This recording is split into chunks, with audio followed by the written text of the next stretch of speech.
It's definitely not a regular through hike, that's for sure. You definitely should not underestimate this trail. Like, you could fall down a canyon and potentially no one would find you for a while. I think a lot of the gnarly stuff is like really fun actually though. At least it is fun. So much more dense with cool stuff than I expected. This whole trail has been about problem solving. I didn't want to have a well-worn path to follow the whole way. I wanted to kind of figure this stuff out on my own. Everybody can find something out here for themselves. It's just about finding the thing that you enjoy doing and looking for the metaphors in it.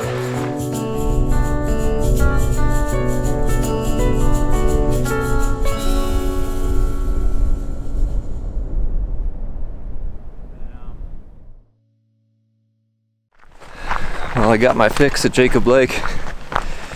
Got in a very filling lunch and dinner. Stayed the night and I'm hiking back out. It's about 5:30 in the morning, 45 degrees, and it is just pleasant walking. It's probably going to get up into the 90s later today, so got to get in some good miles while I can while it's nice and cool. Starting out, I didn't even have a Grand Canyon permit on this trail because I didn't even start planning the Hayduke until it was too late to get a permit for the Grand Canyon. It's really crazy how early you have to apply in order to get those permits. I don't plan these hikes out too much to begin with, so I didn't even know when I was going to be in the Grand Canyon.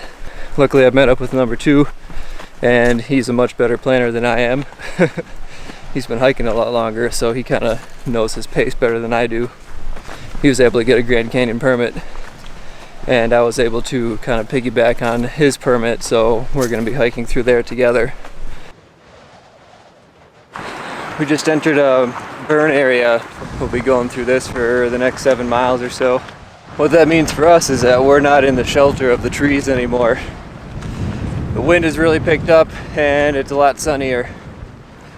This fire came through in 2006 and it burned really hot, hotter than a usual forest fire. It's already been 12 years since it came through and the forest is only just beginning to recover. There's some grasses coming back and some small shrubs. Forests do rely on forest fires to kind of maintain their health, but it's better if the fire doesn't burn so hot. So that's why forests need to be allowed to periodically burn to burn off all the dead wood underneath so that it doesn't build up too high. The dead wood in the forest fires are kind of like the old parts of ourselves that we need to shed and get rid of in order to grow. If we let that stuff build up too long before we shed it or get rid of it, then when it does get burned away, it can be devastating. It's a lot better to shed the old parts of ourselves in small chunks and do it periodically instead of letting it build up for a long time.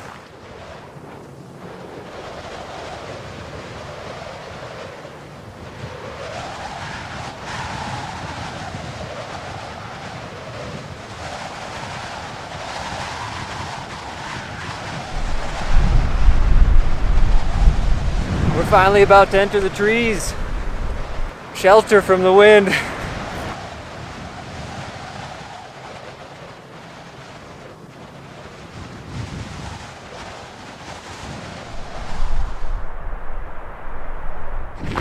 It's another cold and early morning up on the Kaibab Plateau.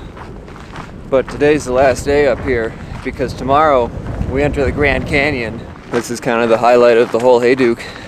I've been hiking through some pretty big canyons so far, but I imagine the Grand Canyon is like 10 of these big canyons stacked on top of each other. So this is something I've been really excited and a little bit nervous for a long time. I came out of the Grand Canyon the first time with kind of 2 ideas about what that was about. And one was, the Grand Canyon wants you dead.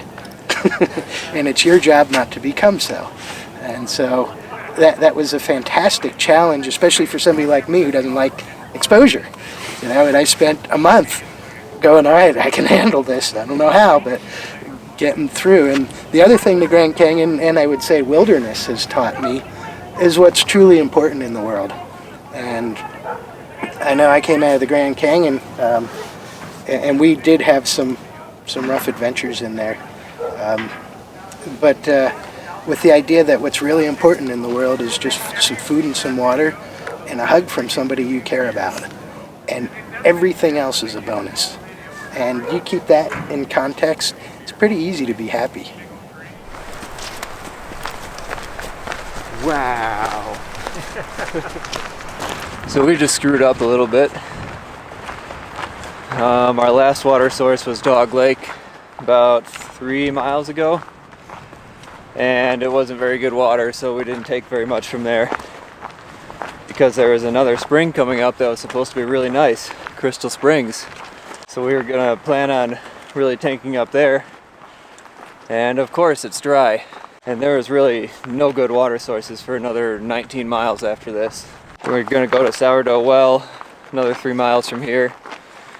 Hope something is there, but it's not looking too hopeful. And if there's nothing there, we really don't know what we're gonna do. We're gonna have to figure something out. I'm blaming you because you dumped your water out at the I would overlook. too. We'd be okay if I kept my bottle of water. But it's only because you dumped your water out, that's why the spring is dry. Yeah. If you would have kept it, there'd still be water at the spring. Because that's how things work out here. But that one plant I dumped it on will benefit from it. Yep. They'll have an advantage over all the other ones this year. Well, I'm glad the plant has an advantage. Now we're thirsty. There's still a tiny bit of snow left up here. So this is kind of what it's come down to. We haven't gotten to the Sourdough Well yet, but we're gonna fill up on this while we can.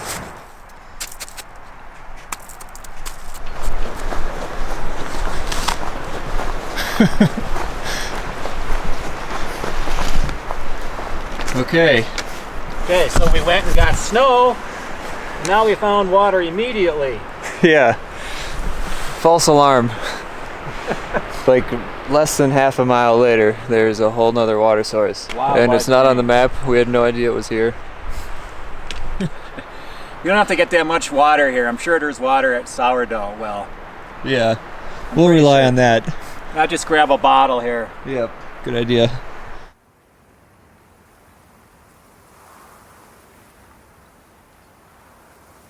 We're kind of sold an illusion that if we do everything right, suffering can just be eradicated from life. But out here in the wilderness, it's a completely different philosophy, because I found that suffering is just impossible to get rid of. But that's not really the point. The point is that we find things to do that make the suffering worthwhile. The ups make the downs worth it. And if you don't have any downs, then there are no ups. You're just walking on flat ground the whole time, which is what I'm doing right now. I've been road walking for about 7 miles. The whole time it hasn't really been horrible, but at the same time it's been pretty boring. This very flat and plain road is taking me to the Grand Canyon. And obviously there's going to be a lot of extremes there. That's the part I'm looking forward to. Some parts are going to be super challenging and really difficult. Other parts are going to be amazing. What if you just go straight down here? Just jump? It doesn't look too bad. Go over there and just come right down. Yeah. Only a couple cliffs to contend with. This is our first taste of the Grand Canyon. I know, it's like, how the f*** are we getting down there?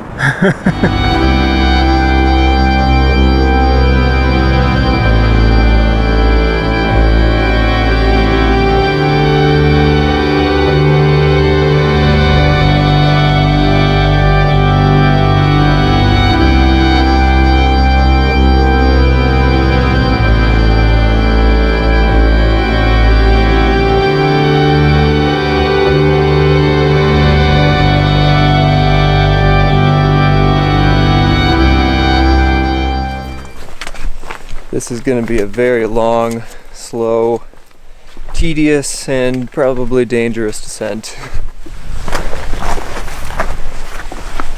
Oh my god. And hard to follow, apparently. On my last through hike on the Pacific Northwest Trail. When I was climbing or descending mountains, it would usually be an elevation change of about 3,000 feet. A big one would be 4,000 feet. But the Grand Canyon is even bigger than mountains. I have about 5,000 feet of elevation to descend before I get to the Colorado River. There's one spot on the map that mentions something about rocks like ball bearings and 1,000-foot fall on the other side.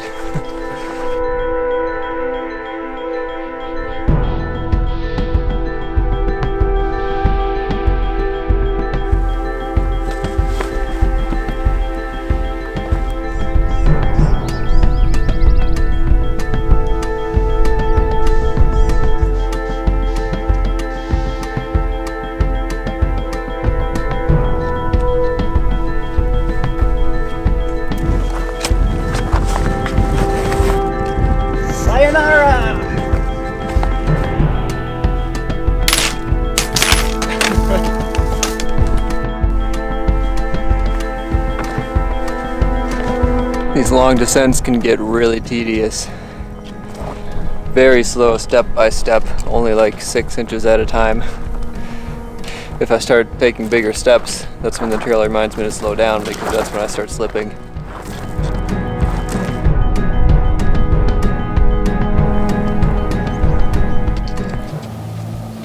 Flat ground, yeah, feels good.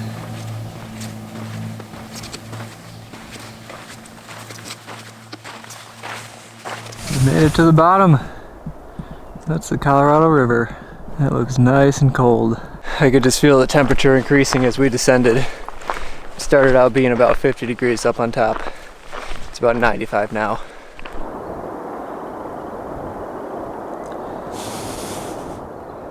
There's a whole bunch of rafters down there, which is a good sign because tomorrow we're going to be relying on them to ferry us across the Colorado River. That's going to be our only way across. So we just have to wait for somebody to come by and hopefully they stop.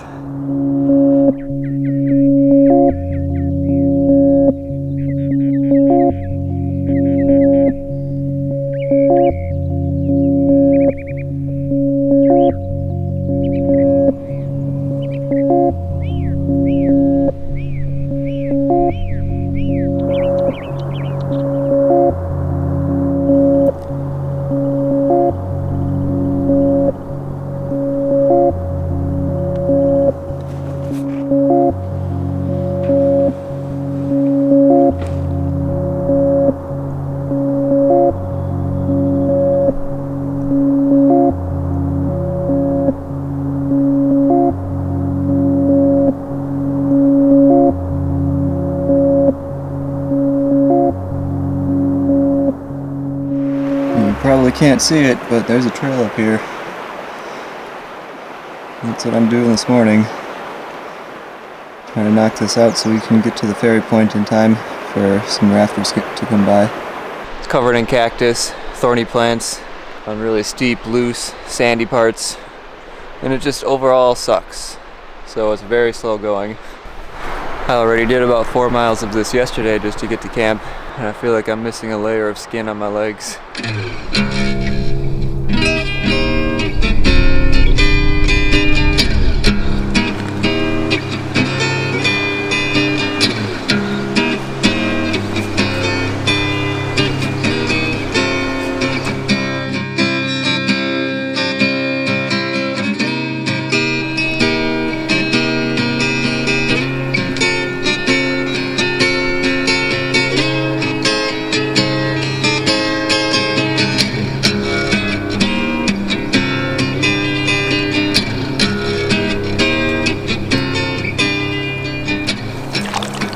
Oh, it's cold.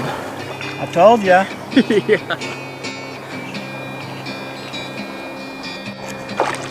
I was able to put my full body in and just scrub my hair a little bit, and then I had to get out. Yeah.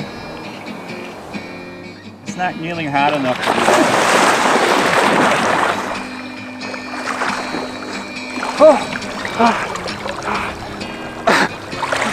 Yeah, you can see why they don't recommend trying to swim across. Oh my god.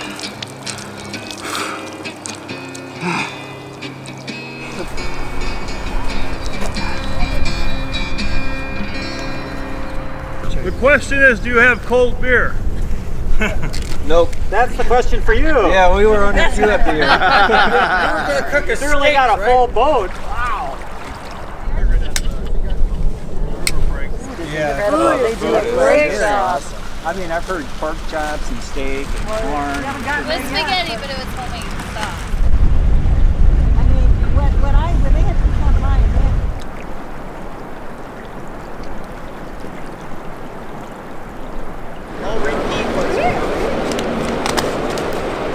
Good on you, skipper. That's the beer belt coming in. No matter how you look at it, that worked out great. We got a ride across the Colorado River and free beer.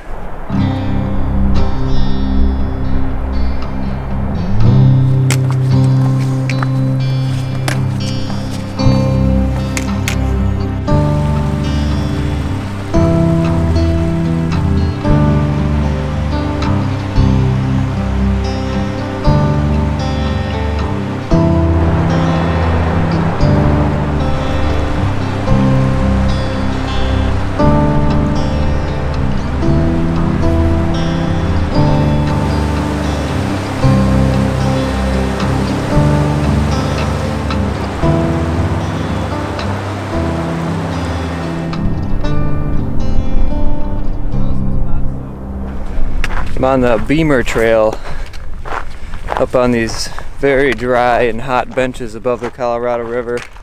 I'm very happy that there actually is a decent trail up here, but it is incredibly hot. My watch is actually malfunctioning. It says it's 160 degrees right now. It's definitely not that hot, but it's probably about 100. I just took a nice long nap to try and wait out some of the heat of the day.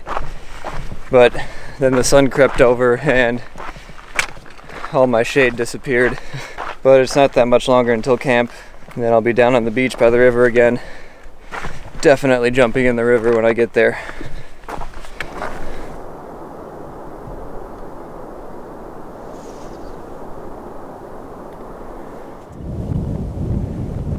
It's funny because every single one of these side canyons flowing into the Grand Canyon would have been a huge deal on any other parts of the Hayduke. It would have been very impressive, but here it's just a small little side canyon and barely even register.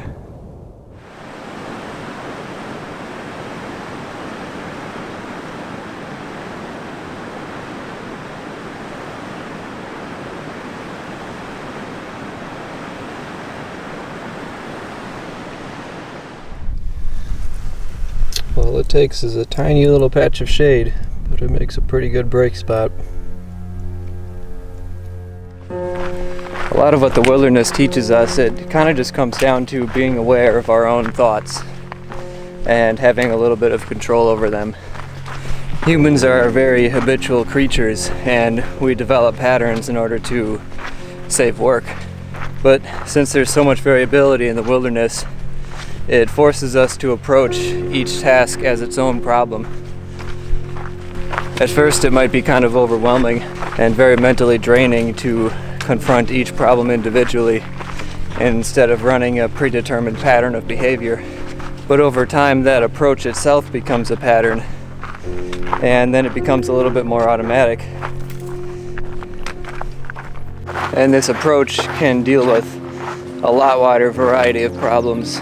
It takes a lot more information into account, and I think it produces a lot better outcomes.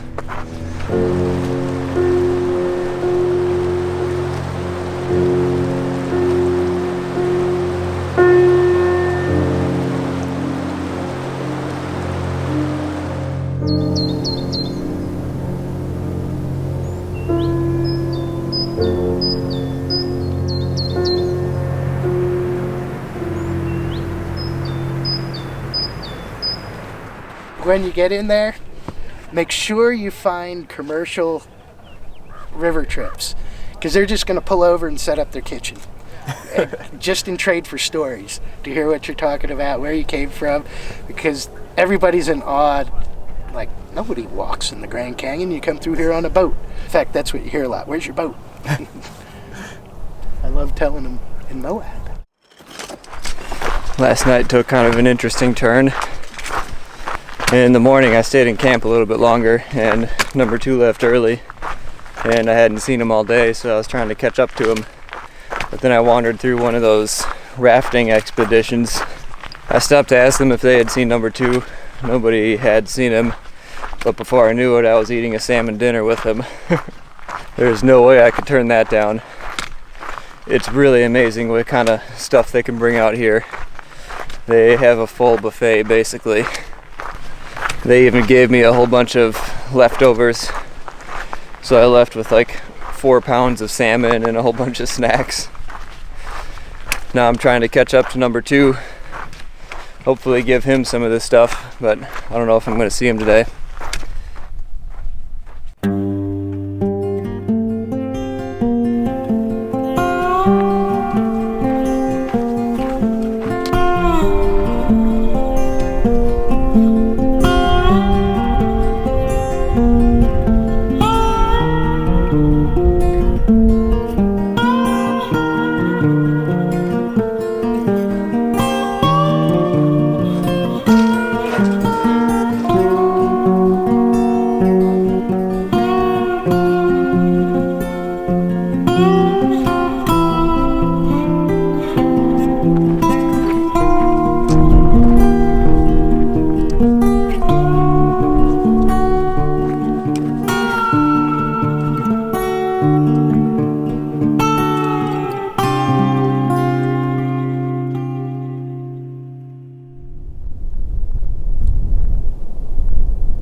Today is the last day of the section. I still have about 12 more miles, but then I'll be climbing out to the south rim. I've been trying to catch up with number 2 for the past 2 days. He was leaving messages with passing hikers the whole day. So every time I met somebody going the opposite direction, they had a message from me. But I'll see him once I get to the south rim. All I have is a 3,200 foot climb to get to the rim. But on a trail like this, that's not going to be too bad. I wouldn't even call this a trail. This is almost a sidewalk. And then I'll be able to take a free shuttle right into the Grand Canyon Village. It's been over 150 miles since my last real town stop, and my feet are kind of in rough shape. I've got some blisters and they're just overall really sore. So I'm definitely ready for a day off. But even after I get to the top here, I'm only about halfway through the Grand Canyon. So there's a lot more coming up, and I'm looking forward to it.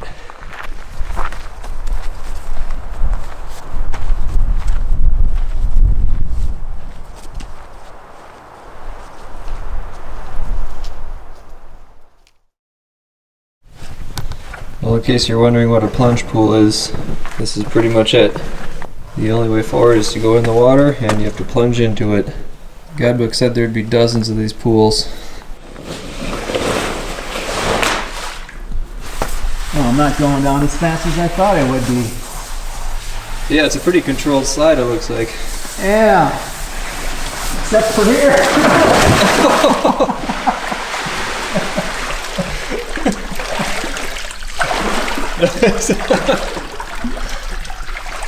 Oh, this isn't too bad. This one is a piece of cake.